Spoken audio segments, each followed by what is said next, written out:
안녕하세요. 저는 일찍이 남편을 잃고 긴 세월 과부로 살아온 60대 중반의 여자입니다. 이 말만 보면 참 박복한 인생이구나 하시겠죠? 실로 남편을 일찍이 떠나보낸 뒤 두 자식을 제가 다 건사했으니 일면만 본다면 충분히 그렇게 생각하실 수 있어요. 아이들이 사춘기에 막 접어들 무렵 갑작스럽게 찾아온 사별이라 우리 가족 모두 몸도 마음도 고생을 많이 했고요. 그리고 35의 나이로 딱 30년 전 친모가 세상을 떠났어요. 이 얘기만으로도 많은 사람은 저를 가엾다는 눈빛으로 바라보곤 하죠. 하지만 지금 당당히 말할 수 있는 건 제 삶은 박복하다는 표현과는 맞지 않다는 거예요. 부모는 숨이 다할 때까지, 아니 어쩌면 숨이 다한 후에도 늘 자식을 염려하고 마음에 품듯 저의 친모는 그 어린 제게 모든 재산을 남겨주셨어요. 제 형제들이 친모의 뜻을 따라 제가 성인이 될 때까지 잘 관리해 주었고, 성인이 되었을 때 저는 그때 남겨준 돈으로 황무지 같은 땅을 하나 사게 되었어요. 그러나 당시 그 땅은 아무것도 없는 허허벌판이라 잊고 살아왔어요. 그땐 형제들이 저더러 부동산에 붙자도 모르는 바보라며 혀를 찼어요. 그런데 어느 순간 개발 지역이 되어 어마어마한 값어치가 생겼죠. 거기다 제가 남편이 세상을 떠났을 당시 나왔던 그의 목숨값을 꼭 쥐고 있었던 터라 경제적으로 고난이라고 여길 만큼 힘든 경험은 덜었어요. 물론 그 시대에 여자 혼자 아이 둘을 키우기란 너무도 어려웠어요. 막중한 책임감 때문에 정신적으로 큰 부담을 안아야 했고, 일을 하면서 혼자 아이들을 케어하며 고군분투했거든요. 하지만 감사하게도 큰일 없이 절 덜 고생시키며 잘 자라주었고, 대학생이 되어서는 누가 시키지 않아도 자기 앞가림을 알아서 해주었어요. 얼마나 대단한지. 대학 생활 내내 장학금을 놓치지 않은 것은 물론 첫째인 아들은 수석, 둘째인 딸은 차석으로 졸업까지 했을 정도로요. 그런 아이들이니 결혼하겠다는 말이 어찌나 서운했는지 모릅니다. 제 딸이 먼저 시집을 가고 아들은 그 후로 몇 년 있다가 장가를 갔어요. 비록 딸의 결혼을 반대한 적이 있긴 하지만 결혼 후에는 사위와 저 사이가 너무 좋았어요. 사위 사랑은 장모라는 말이 딱 저와 사위를 보고 하는 말 같았죠. 그래서 제 아들이 결혼할 때 사위만큼이나 며느리와 잘 지낼 수 있을 거라 생각했어요. 딸 같은 며느리 관계가 될 수 있을 거라 자신했거든요. 아가, 이제 우리 가족이 될 사이니까 내가 널 편히 대해도 되겠니? 우리 딸처럼 너도 가슴으로 낳은 내 딸이다 여기며 지내고 싶어. 그럼 저야 너무 감사하죠. 어머님께서 저를 편히 대해주셔야 저도 마음이 놓이는걸요. 고맙다. 우리 아들이 너를 만나 얼마나 다행인 줄 몰라. 내 아들이지만 영 재미도 없고 일밖에 모르지 않니. 그래도 예쁘게 봐주렴. 너처럼 야무진 아이가 우리 가족이 된다니 하나 남은 염려까지 다 덜었다. 엄마도 참, 나처럼 재미있는 사람도 없어. 내가 배필을 정말 잘 골랐지? 동생 잘 사는 거 보고 나 혼자 결혼도 못하는 거 아니냐며 그렇게 걱정하시더니 이제 나도 장가가니까 마음 놓고 지내셔. 그래, 이제 엄마도 마음 편히 지낼 거야. 너희 다 가정 꾸려 지내니까 나도 나만 챙기면 되지 않니? 결혼하고 나면 내 집에 자주 올 필요도 없어. 엄마의 자유로운 생활을 방해하지 마렴. 우리 며느리는 참 똑부러지는 아이였기에 현명한 사람일 거라는 믿음이 있었어요. 그래서 결혼하면 아들과 정말 잘 살 거라고 생각했죠. 그때까지만 해도 이제 내 몸 하나만 잘 건사하며 자식들 걱정 안 시키고 잘 지내자 싶었던 터라 얼마나 마음이 가벼웠는지 몰라요. 하지만 이 모든 건 제 욕심이었던 걸까요? 아니면 시모와 며느리라는 고부관계는 아무리 노력해도 부모와 딸이 될 수 없는 건가요? 그렇게 예쁘던 며느리와 저도 결국 고부 갈등을 피해갈 수 없었어요. 심지어 아들 부부가 결혼한 지 몇 년이 채 되지 않았을 때부터요. 제가 관계의 첫 단추를 잘못 깨어 발단을 만들고 만 거죠. 제 배 아파 낳은 자식도 모르는데 남의 자식 속을 제가 어찌할 수 있었겠어요? 그런데도 남의 귀한 자식 제가 힘들게 만들면 안 된다는 생각에 열심히 딸과 아들 챙기듯 챙겨주었는데 그게 화근이 되었네요.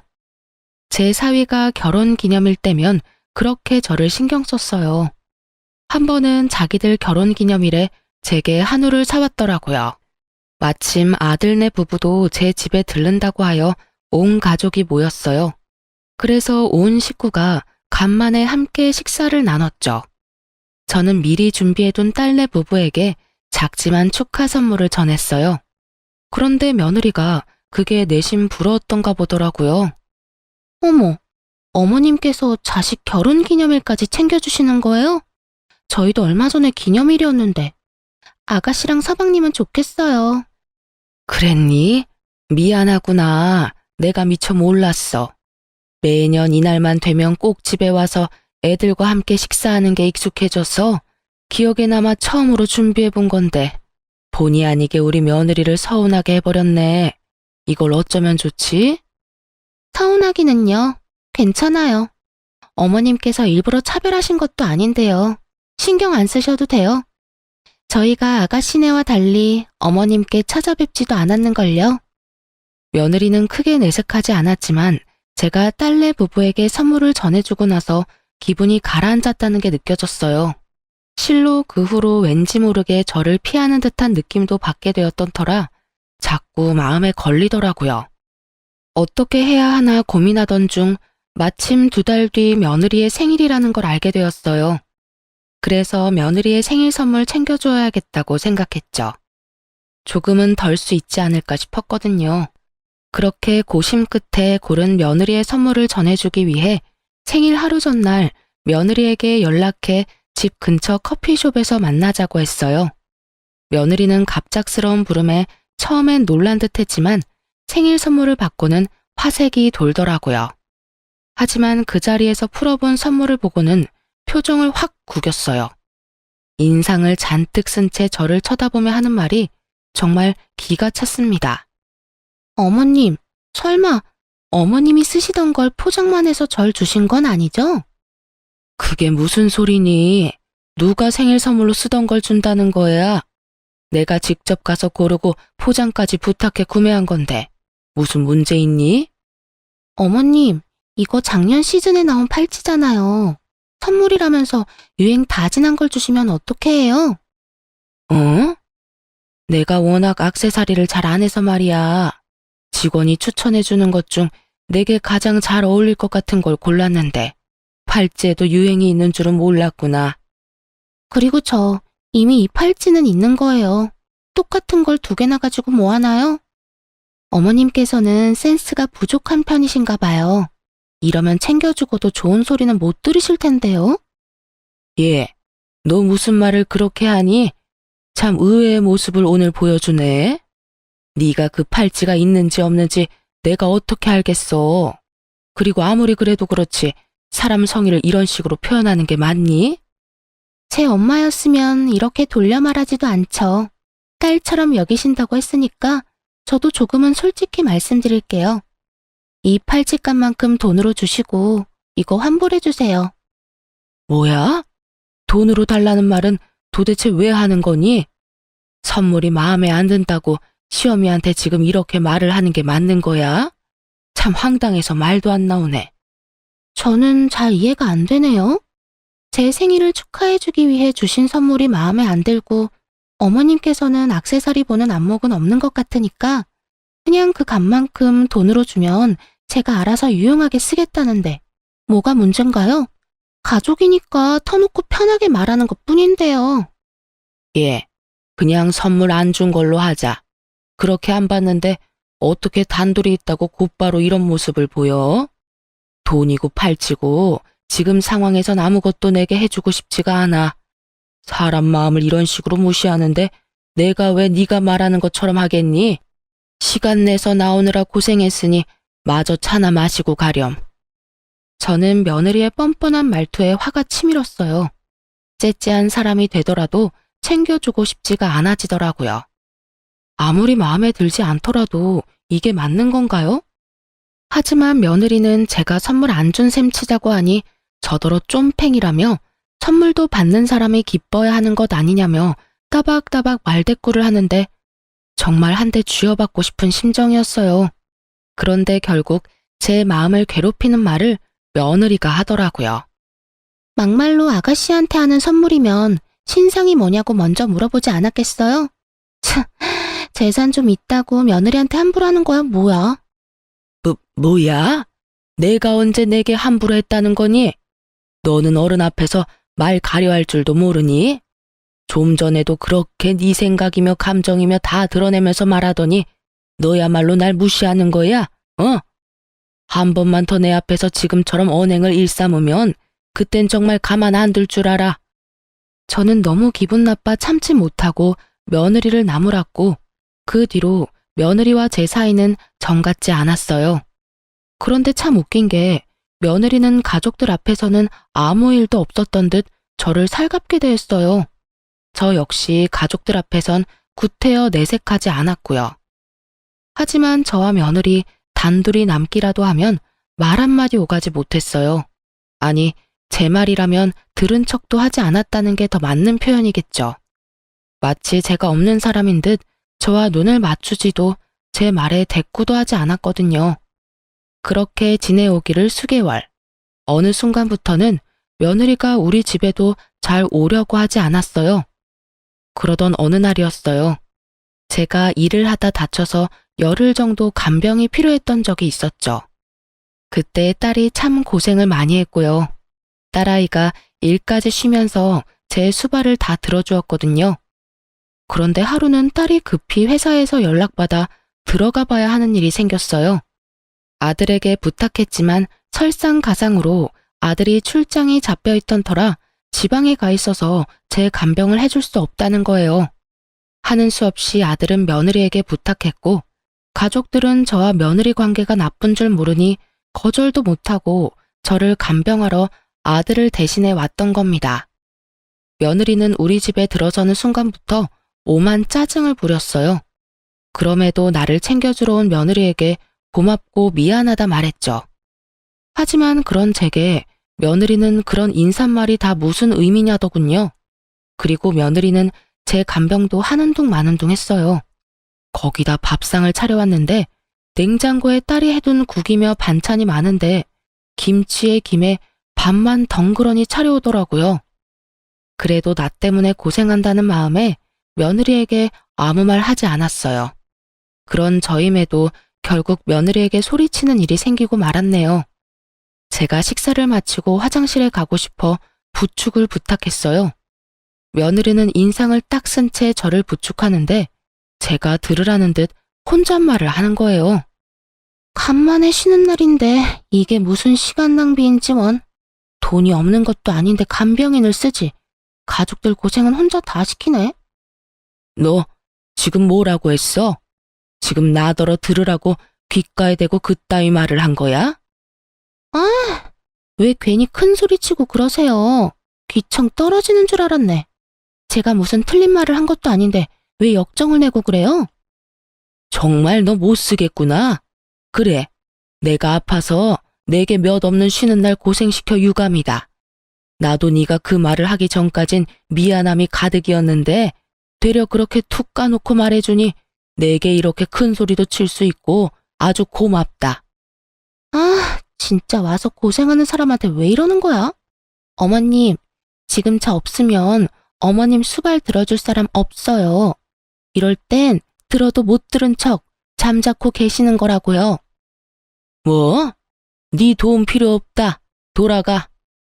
너처럼 싹퉁머리 없는 애랑 조금만 더 붙어 있다간 속에서 천불이 날 지경이니까 그만 가. 어디서 이런 못돼 처먹은 것이 들어와서는 사람 속을 매번 이리도 뒤집어대? 흥, 가라고 하면 누가 못 갈 줄 알아요? 다치더니 제정신이 아니네. 노망이 나도 단단히 났어. 어디 어머님 혼자 간병 잘해 보시던가요, 그럼. 저는 결국 며느리에게 나가라고 소리쳤고 며느리는 그런 제 말에 이때다 싶었는지 횡하니 집을 나가버리고 말았어요. 그날 저의 몰골은 정말 말도 아니었어요. 딸아이가 퇴근하고 돌아와서는 제 꼴을 보고 기함을 했더라니까요. 새언니는 어디 갔느냐며 단단히 화가 났던 딸을 달래느라 진을 뺐어요. 결국 딸과 아들 모두 그날 처음으로 며느리의 민낯을 알게 되었어요. 그 후로 한참 동안 며느리의 얼굴도 못 봤어요. 제가 나중에 연락을 해봤지만 전혀 받지 않았죠. 명절 때마저도 집에는 들러보지도 않았고요. 저는 도대체 내가 뭘 그리도 잘못한 거냐며 자식들에게 물었어요.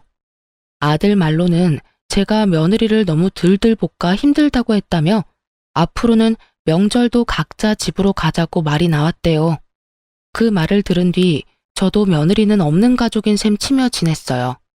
계속 연락해 정말 며느리가 제게 복귀게 만들고 싶지도 않았고 제게 느낀 작은 서운함을 시작으로 저와의 관계를 이렇게까지 악화시킨 며느리가 저 역시 너무 미웠거든요. 그렇게 며느리의 목소리 한 번을 듣지 못한 채 지내기를 2년 반. 검진을 갔다가 유방암 진단을 받게 되었습니다. 참 암이라는 소식만으로도 마음이 너무도 심란하더라고요.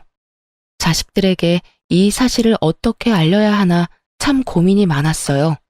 하지만 제가 숨긴다고 숨겨질 문제는 아니니 딸과 아들에게 털어놓았어요. 자식들이 저보다 더 씩씩하더군요. 완치율이 높은 편이니 너무 염려 말고 수술 잘 받는 것에만 집중하라며 저를 위로해주는데 신기하게도 마음이 놓였어요. 그렇게 저는 씩씩하게 유방암 수술을 받게 되었습니다. 그런데 짧지 않은 기간 동안 단 한 번도 코빼기도 안 보이던 며느리가 회사에 연차까지 내고 저를 간병하겠다며 나서는 거예요. 처음엔 그런 모습이 너무도 황당하고 부담스러웠어요. 어머님, 제가 그동안 찾아뵙지 못해서 죄송했어요.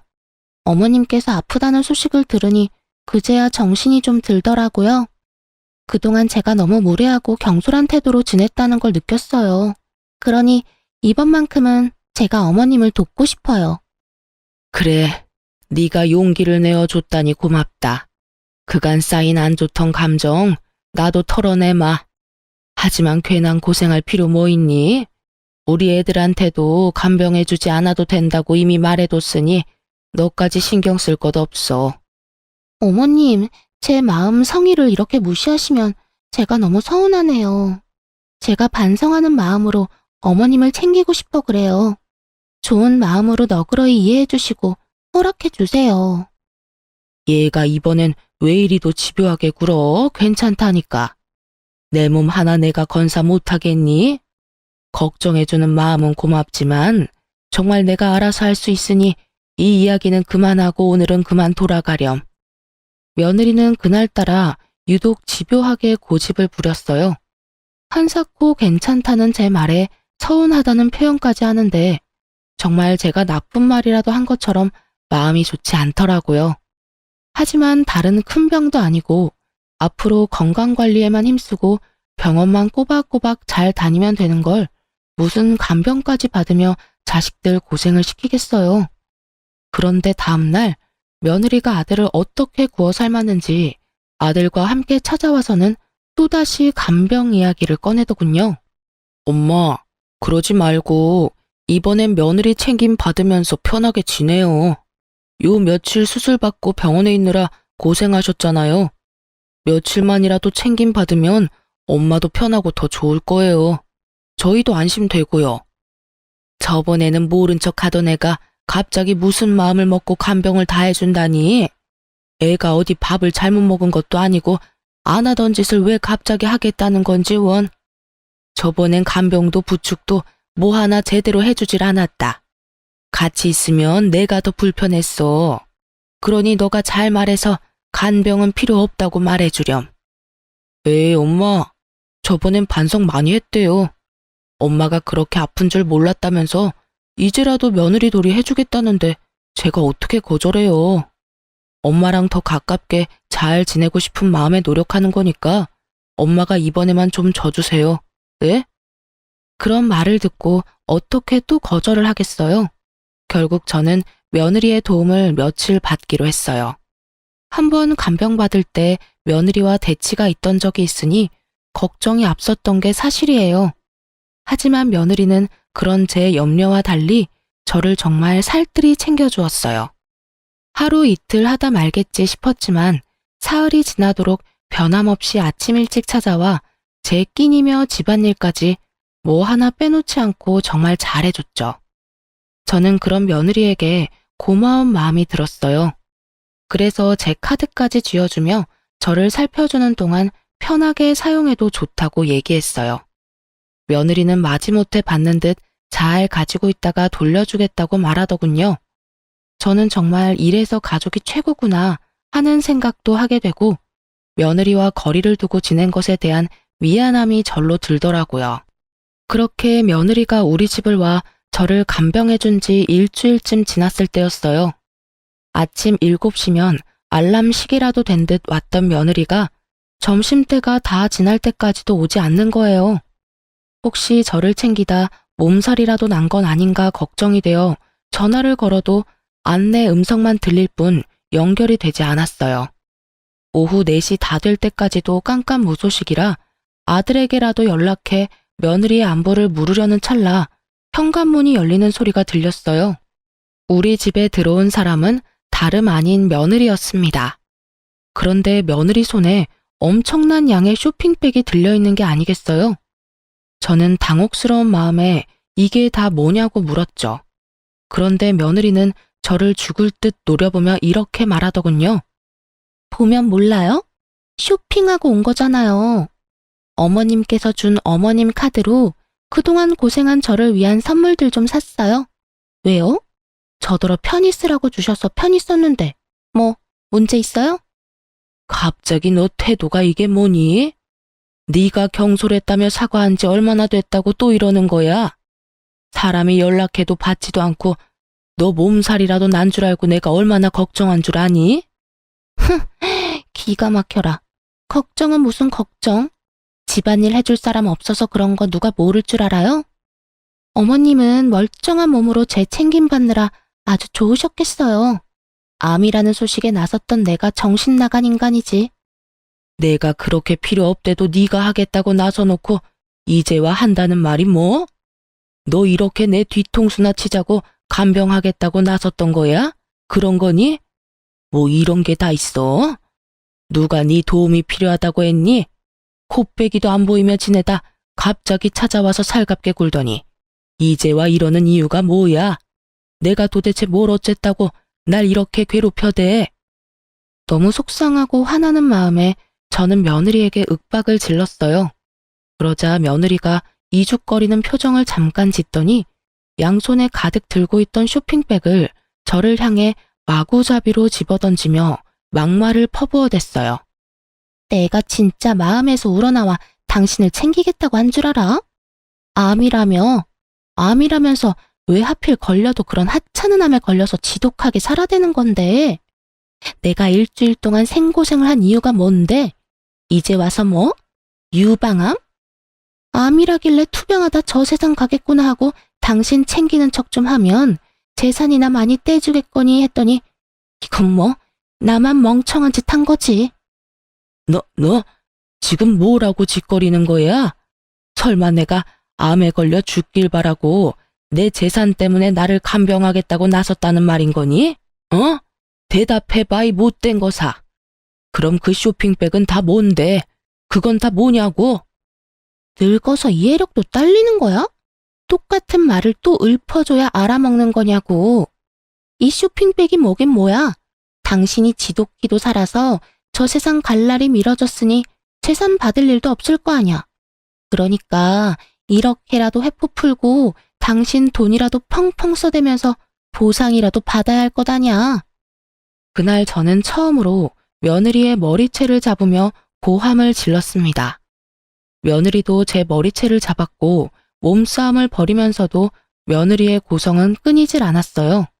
제게 죽으라고 고사까지 지냈는데 이렇게 수술 한 번으로 멀쩡해지는 법이 어디 있냐고 소리치는데 그 말을 듣는 순간 등골이 서늘해지더군요. 저는 그게 다 무슨 말이냐고 따져 물었고 며느리는 정신 나간 사람처럼 웃어대며 말하는데 섬뜩하기까지 했어요. 내가 당신이 암이라는 소식을 듣게 된 날부터 그렇게 당신이 죽기를 고대하고 있었다고. 당신이 가지고 있는 재산을 다 내 걸로 만들 계획을 세웠다는 말이지. 당신이 이렇게 멀쩡한 탓에 다 물거품이 되어버렸고 말이야. 이 정신 나간 것이 네가 그러고도 사람이야? 사람이냐고? 이 소름 끼치는 거사. 어떻게 사람의 죽음을, 그것도 가족의 죽음을 기다릴 수 있어? 당신이 암이라는 사실을 당신 아들이 뭐 그리 중대한 문제라도 되는 것처럼 말을 해서 이 사단이 난 거 아니야. 고치기 힘든 암이라도 걸린 줄 알고 얼마나 많은 계획을 세웠는데. 제가 아들과 딸에게 암 소식을 전할 때 다른 가족에게 말하지 말아달라 부탁했었어요. 그런데 며느리가 그때 제가 아들과 통화했던 내용을 듣게 된 거였어요.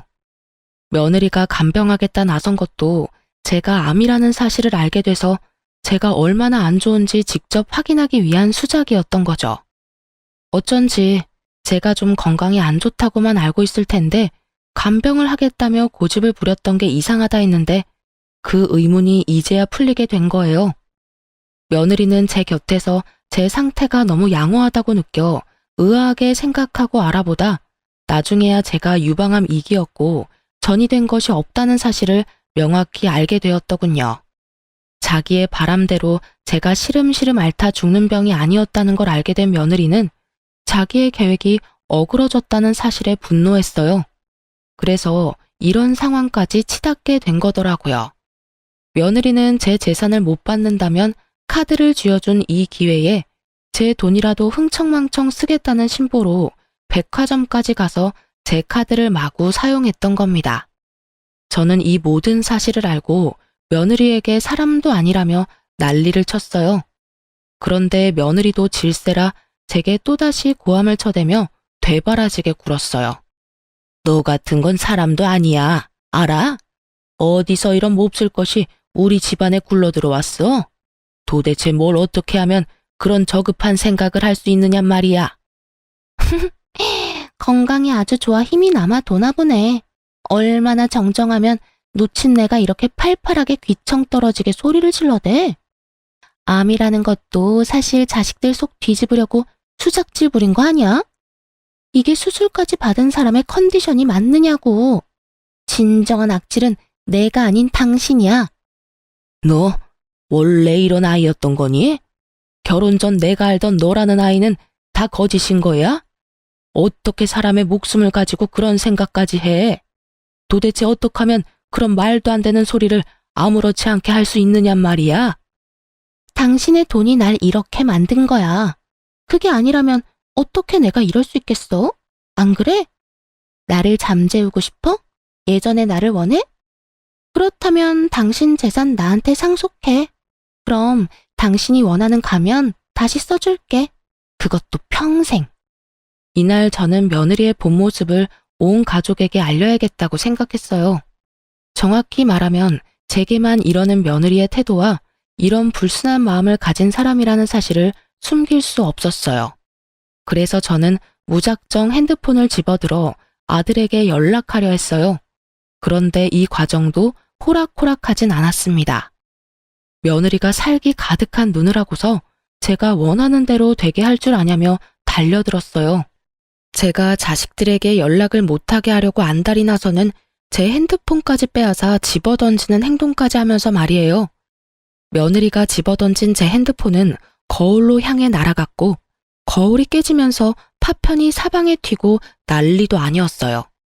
참 다행이었던 것은 제 아들이 그날 일이 일찍 끝나게 되어 저도 살펴볼 겸 며느리가 오후라도 편히 쉬게 해주기 위해 퇴근 후 제 집으로 곧장 왔던 겁니다. 아들은 복도까지 새어나가는 큰 소리를 듣고는 처음에는 집을 잘못 찾아왔나 싶어 주춤하던 차에 거울 깨지는 소리를 듣고 놀란 마음에 급히 현관을 열고 들어왔어요.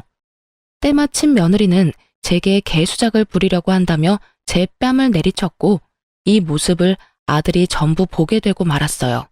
그런데 정말 소름이 돋는 건 그 후 며느리의 태도입니다. 무슨 말이냐고요? 며느리는 아들의 등장을 뒤늦게 알고는 귀신같이 자신의 본 모습을 감췄어요. 손까지 덜덜 떨며 오해라고 연기를 하는데 여우주연상감이다 싶은 생각이 들 정도로 무섭더라니까요.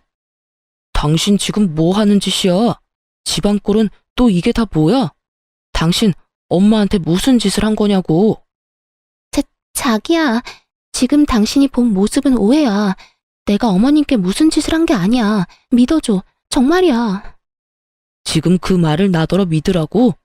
네가 우리 엄마 얼굴에 손대는 모습을 내 눈으로 봤는데 장난해?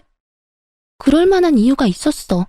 내가 오늘 어머님께 말씀드리고 좀 늦게 왔는데 그게 마음에 안 드셨는지 핸드폰까지 집어던지면서 화를 내시더니 자기가 웃음냐면서 내 머리채까지 잡고는 분노하셨어. 그러더니 갑자기 자기 뺨을 때리라며 무섭게 윽박 지르셨어. 그래서 하는 수 없이 어머님이 시키는 대로 했을 뿐이야. 정말이야. 지금 장난해? 그 말을 믿으라고 하는 말이야? 우리 엄마가 정신이 어떻게 되지 않고서야 당신한테 그럴 리가 없잖아. 정말이야. 내게만 유독 이러시니 그동안도 시댁에 걸음하지 않았던 거란 말이야. 어머님, 제가 죄송해요. 내일부턴 늦지 않을게요. 저는 어머님이랑 가족들에게 선물을 주고 싶은 마음에 늦을 것 같다고 말씀드리고 다녀왔을 뿐인데 이렇게 어머님께서 화내실 줄은 꿈에도 몰랐어요. 저는 그런 며느리의 모습에 다리에 힘이 풀려 그대로 바닥에 주저앉고 말았어요. 이리도 무서운 사람인 걸 알지 못했던 과거가 이런 상황까지 와버린 현재가 너무 싫더라고요. 아들은 그런 제 모습에 한 걸음에 달려와 저를 부축했어요. 저는 크게 심호흡을 한 뒤 며느리에게 한 발 가까이 다가가 그대로 며느리의 뺨을 내리쳤습니다. 며느리는 사시나무 떨듯 겁에 질린 표정을 하며 자기의 뺨을 감싸더군요. 저는 그런 며느리의 모습을 무시한 채 아들에게 말했어요. 아들, 잘 왔어. 이제 나도 마음이 편하네.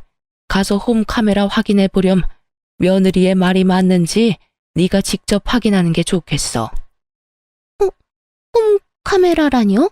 그런 게 이 집에 있을 리 없잖아요. 무슨 그런 말도 안 되는...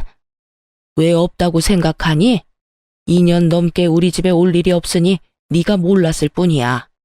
네 본 모습이 얼마나 잘 담겼는지 나도 궁금하네. 요즘 세상이 참 좋아. 그렇지? 사실 제가 수술받은 직후 자식들에게 간병 부탁을 하고 싶지 않아 상의한 끝에 며칠만이라도 간병인을 쓰자는 이야기가 나왔어요. 그런데 우리 애들이 불안한 마음을 표현하길래 자식들을 안심시키기 위해 설치해 두었던 거예요. 며느리는 우리 집에 홈카메라가 있다는 것을 알고는 얼굴에 핏기가 다 마른 듯 사색이 되었습니다. 아들은 곧장 안방에 설치된 홈카메라를 확인했어요. 며느리가 내게 했던 언행이 모두 탄로났고 아들은 며느리를 쥐잡듯 잡으며 당장 이혼 소장을 날리겠다고 난리를 쳐댔습니다. 하지만 며느리는 끝까지 다 오해라며 제가 하지 않은 잘못들까지 만들어가며 계속 거짓말을 해대더군요. 그러나 이제와 그런 게 다 무슨 소용이겠어요. 이미 며느리의 만행이 담긴 것을 아들이 직접 봐버렸는데요. 며느리는 아들의 바지가랑이까지 붙들며 아니라는 말만 되풀이하며 포효했어요. 결국 본 모습을 제 아들에게 보이고만 며느리는 내쫓긴 건 물론 이혼 소송까지 당했어요. 그런데 왜 며느리가 이렇게까지 아들에게 목을 맸는지 아시나요? 실은 우리 아들은 돈에 관해서는 머리가 빨리 돌아가거든요. 그래서 일적으로 번 돈을 어마어마하게 불린 자산가예요. 며느리는 그런 우리 아들의 능력과 돈을 사랑했던 거죠. 나중에야 아들을 통해 알게 된 사실 중 하나가 있는데 바로 며느리가 물욕이 어마어마했다는 거였어요. 며느리는 시댁에 왕래하지 않는 동안에 자기가 버는 돈은 자신을 치장하는 데 전부 쓰고 생활하는 건 전부 제 아들의 돈으로 지냈더라고요. 아들은 그런 상황에서도 한 번도 며느리를 탓하지 않고 참으며 지냈던 거였어요. 그런데 저를 대하는 태도를 알게 된 것과 저의 죽음에 대해 가벼이 여긴 것, 그리고 복수심을 느끼며 제 돈으로 그것을 풀었던 점까지 이 모든 걸 알고는 더 이상 참으면서까지 부부의 연을 이어갈 가치가 없었던 거예요. 거기다 며느리의 만행은 이혼 소송에서 아들이 유리하게 작용하는 발판이 되어 주었어요. 며느리는 그렇게 땡전 한 푼 받지 못했을 뿐 아니라 어마어마한 위자료까지 아들에게 줘야 했습니다. 그런데 이 정신 나간 것이 이혼 후에 그리도 아들을 찾아와서는 돈이 없어 위자료를 못 준다고 진상을 부렸어요. 재산 한 푼 못 받은 것도 억울한데 무슨 위자료냐며 돈도 많으면서 욕심내지 말고 위자료는 받은 셈 치라고요. 아들이 이혼 후 제 집에 들어와 함께 지냈는데 저희 집까지 찾아와서는 아들을 그렇게 볶아대더라고요. 그렇게 지낸 지 두어 달쯤 됐을까요? 또 찾아와 복도에서 며느리와 아들이 한참을 실랑이 하기에 더는 참지 못하고 제가 현관문을 열고 나가 이전 며느리의 얼굴을 내리치며 소리쳤어요. 위자료 줄 돈이 없어? 네가 내 아들과 살면서 사댄 명품들만 팔아도 돈 몇 천 구하는 건 일도 아니라는 거 여기서 모르는 사람이 어디 있다고 뻔뻔하게 수작을 부려? 이혼한 마당에 이제 내 시모도 아니면서 참견질하지 마요. 우리 일이니까 빠지라고요. 명품을 팔든 말든 다 내 마음이야. 당신이 뭔데 나한테 이래라 저래라야? 당신만 아니었어도 여전히 내 삶은 내가 원하는 대로 굴러갔을 거야. 이게 다 당신 때문이란 말이야. 당신 그만 안 해? 이런 상황까지 온 건 다 당신 때문이야. 당신의 모든 게 이렇게 만든 거라고. 그러니 탓을 하려거든 너를 탓해. 그게 무슨 소리야? 당신 엄마만 아니었어도 당신이 내 모습을 알게 됐을 리 없잖아. 그러면 당신은 아무것도 모른 채로 지금껏 결혼 생활을 유지해왔을 텐데 그게 어떻게 나 때문이야? 넌 지겹지도 않니? 제발 우리 좀 그만 괴롭혀. 네가 누굴 탓하든 그건 네 자유지만 돈돈거리며 찾아오는 짓 그만 집어치워. 내 아들 덕에 사모은 명품들이 뭐라고 지금껏 정신 못 차리고 욕심만 부려대. 이전 며느리는 날 노려보며 말하는 것도 모자라 다 나 때문에 이런 사달이 났다며 한 번만 더 이래라 저래라 하면 가만두지 않겠다면서 눈이 뒤집혀서는 고성을 질러댔어요. 아들은 그런 이전 며느리에게 위자료 줄 돈 없다고 한 번만 더 잡아떼며 찾아오면 또다시 법정에서 마주할 줄 알라며 한 푼어치도 다 받아낼 테니 그런 줄 알라고 딱 잘랐어요. 그러자 이전 며느리는 내 아들의 바짓가랑이를 잡고는 함께 살아온 정을 운운하며 눈물 바람까지 하더라고요. 우리 안 좋게 이혼은 했어도 그간 함께 살아온 정을 생각해서라도 나 좀 봐줘. 우리한테 안 좋은 날만 있던 게 아니잖아. 분명 좋은 추억도 많고 나 많이 사랑했잖아. 그러니까 제발 이렇게 끝까지 날 공지로 몰지는 말아줘. 응? 그래, 내가 너랑 함께 지내온 시간을 생각하면 피가 거꾸로 솟는 기분이야. 이리도 뻔뻔하고 악질 중에 악질인 여자를 멍청하게 이해하며 살아온 내 시간들을 전부 되돌리고 싶어 미치겠다고. 그러니 더는 내 속 긁지 마. 알겠어? 어떻게 그런 말을 할 수 있어? 그래도 사랑했던 여자한테 어떻게 그런 모진 말을 해.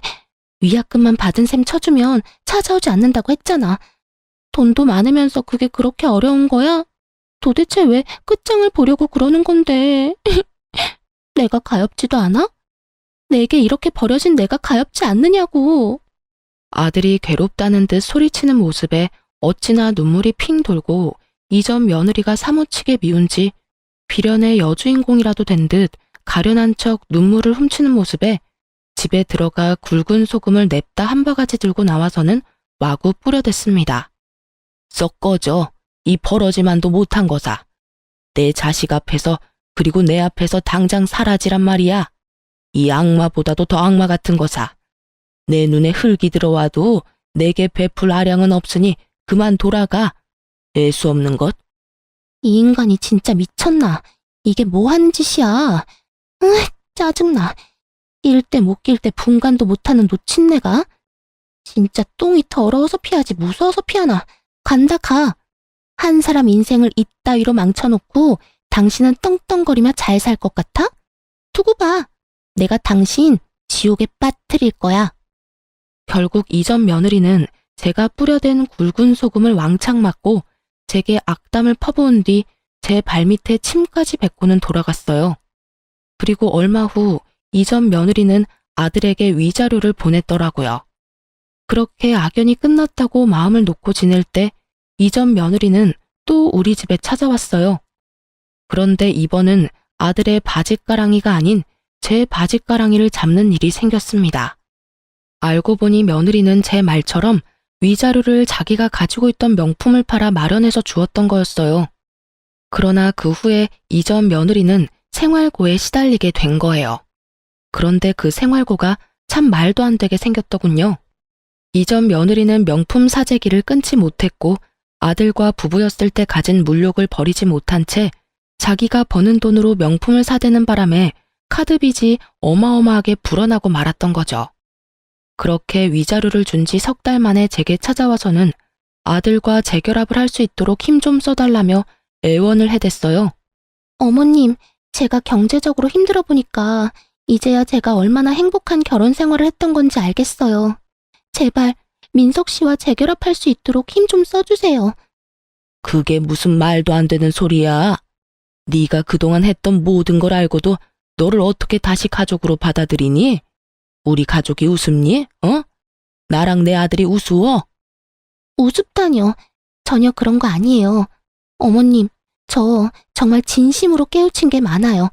제가 어머님께 했던 언행 모두 이렇게 싹싹 빌며 사죄드릴게요.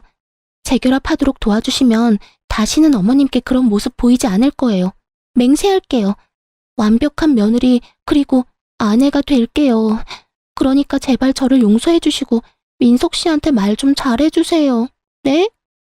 예, 제발 이런 말도 안 되는 소리 하러 자꾸 찾아오지 마. 이 집에 너 반기는 사람 누가 있다고 이리도 와서 사람 골머리를 썩히는 거니? 네 생활고는 네 그 씀씀이 줄이고 갚아가면 되지 않니? 네가 어떻게든 메꾸고 네 인생 네가 잘 가꿔가며 살아. 우리 집안과 너는 이제 정말 끝났잖아. 과거에 집착하면 할수록 너도 힘들어지는 거야. 알겠니? 가르치려 들지 마시고 전 남편이랑 재결합하는 것만 힘써줘요. 제가 이 나이에 가르침을 받을 필요는 없잖아요. 저도 어머님이 좋아서 전 남편이랑 다시 잘해보려는 건 아니에요. 남편의 어머님이니까 그냥 적당히 선 지키며 지낼 거고, 그래서 이전에 제 모습은 보여주지 않겠다고 말할 수 있는 거고요. 그러니까 제게 훈계 말고 전 남편 설득을 해주세요. 참나, 내가 왜 그래야 하니? 과거엔 몰라도 이제 넌 내 마음에 들지 않는 아이야. 아니, 넌 절대 우리와 다시 가족이 될 수 없는 아이야. 그러니 괜히 서로 감정 상하는 만남 그만두고 너도 네 삶을 살아. 질척대는 모습 더 보여 좋을 거 없어. 네가 무슨 말을 한들 넌 이제 우리 집안과 끝이야. 어머님 때문에 제가 이혼당한 거잖아요. 그러니까 절 도와서 다시 원래 자리로 돌려놔요. 내가 있을 자리는 어머님 아들 옆이니까요. 당신 아들은 내가 있는 한 재혼도 못할 줄 알아? 귀한 아들 늙어 죽을 때까지 혼자인 꼴 보고 싶은 거 아니면 나와 재결합하는 거 도와요. 이 끈질기게도 못된 거사. 냉수 마찰하고 속이나 차려. 그리고 다시는 우리 근처에는 얼씬도 하지 마. 속에서 천불이나 참지 못하고 냄비 한가득 찬물을 가득 담고는 고약한 년 얼굴에 다가가서는 부어버렸어요. 그리곤 바로 우리 집에서 내쫓아버렸죠. 하지만 이 속도 없는 것은 몇 번이나 다시 찾아와서 재결합을 운운했어요. 하지만 저와 아들은 이런 이전 며느리를 끝까지 무시했고 이 지긋지긋한 악연과는 이혼 승소 후 1년이나 지나서야 끝이 났어요. 제가 길다면 긴 세월을 살아오면서 만난 인연들이 참 많은데요. 이렇게 사악하기 이를 데 없는 사람은 이전 며느리가 처음이네요. 저로 인해 아들의 부부관계가 좋지 않게 끝을 맺었어요. 그 부부는 여전히 마음 아프고 아들에게 죄스럽기도 해요. 그래도 다행인 것은 아들이 이전 며느리와의 관계를 정리한 후 서서히 얼굴이 폈다는 점이랍니다. 지금은 아들과 저 단둘이 함께 지내면서 더 없는 행복한 날들을 보내고 있어요. 아들도 지금의 생활이 훨씬 가벼운 마음이라고 말해주네요. 아들이나 저나 이전 며느리와는 악연이었나 봅니다. 아들과 별개로 저 역시 며느리와 더는 엮일 필요 없다는 사실이 제 숨통을 틔워주는 것 같아 좋기도 하면서 한편으론 씁쓸하기도 해요. 이전 며느리가 참 좋은 사람이었다면 든든하고 평범한 날을 보냈을 텐데 하는 생각이 아주 가끔 들어서 그런가 봐요. 저는 유방암 수술 후 아직 완치 판정은 받지 못했어요. 하지만 며느리를 마주하지 않은 뒤부터 제 건강이 무척 좋아졌답니다. 꾸준히 제 건강을 살피며 관리한다면 곧 완치 판정을 받을 것 같다는 희망이 들 정도로요. 이전 며느리의 소식은 그 후에 딱 한 번 들은 적이 있어요. 1년이 넘도록 물욕을 버리지 못해 결국 사채까지 썼다고 하더라고요. 그 돈을 갚지 못해 아들에게 도와달라며 연락을 해온 적이 있어 알게 되었어요. 그때 아들이 이전 며느리의 연락처를 차단해 그 뒤로는 소식이 끊겼고요. 이런 일을 경험하고 보니 며느리와 꼭 맞는 말은 흥망성쇠가 아닐까 싶어요. 제 아들과 잘 지내던 때를 등지고 결국 결과적으로 망하게 되었으니 말이에요. 저는 이 일을 계기로 모든 일에는 부귀 빈천이 있음을 다시금 깨닫게 되었던 것 같아요. 앞으로는 우리 가족들과 함께 남은 생을 활짝 꽃피우며 향기로운 날로만 채워가고 싶어요. 흥망성쇠와 부귀 빈천이 물레바퀴 돌듯 한다는 말을 늘 생각하며 지금 저의 재산에 자만하지 않고 저라는 사람의 가치를 알고 늘 제 사람들을 잘 보살피고 베풀며 살아갈 거예요. 살면서 나의 태도가 얼만큼 내 삶을 좌우하는지 너무도 잘 알게 된 경험이었다 생각하며 제 아들도 저도 서로를 보듬으며 그렇게 더없이 찬란한 앞으로를 위해 나아갈 겁니다. 제 사연을 들어주신 많은 분께도 찬란히 꽃피는 날들 가득하기를 바라며 마칩니다. 들어주셔서 감사합니다.